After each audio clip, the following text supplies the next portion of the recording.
संसद भवन भनेको एउटा संवेदनशील अङ्ग हो, त्यही भएर त्यहाँ गोली चल्यो भन्नुभयो। दमक नगरपालिकामा पनि 3टा गोली चल्यो, इटहरीमा 2 जना शहीद हुनुभयो। कानुनमा चाहिँ कसैलाई पनि जोसुकै होस् घुँडाभन्दा माथि गोली हान्न पाउँदैन, तर 78 जना मरे। जसरी त्यो तत्कालीन सरकारले गोली हानेको थियो त्यो कानुन विपरीत थियो, सबैलाई थाहा छ। म भनेको साधारण जनता भन्नुभयो हजुरहरूको आन्दोलन चाहिँ घुसपेट भयो, हाइज्याक भयो, विदेशी हस्तक्षेप भयो, वैदेशिक हस्तक्षेप भयो भन्नुभयो।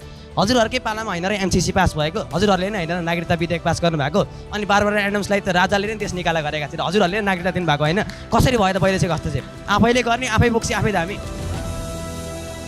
राजालाई गाली गर्नुहुन्छ, पञ्चायतलाई गाली गर्नुहुन्छ। राजाको पालामा पञ्चायतको पालामा बनेका उद्योग धन्दा कहाँ गए? कहाँ गयो बाँसबारी छाला जुत्ता कारखाना? कहाँ गयो हरिसिद्धि टायल कारखाना? कहाँ गयो हिमाल सिमेन्ट कारखाना? कहाँ गयो हेटौडा कपडा उद्योग? कहाँ गयो बिरगन्सिनी कारखाना?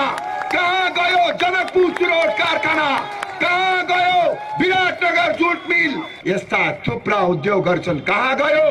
तपाईहरुले कौडीका मोलमा बेचेर खानुभयो।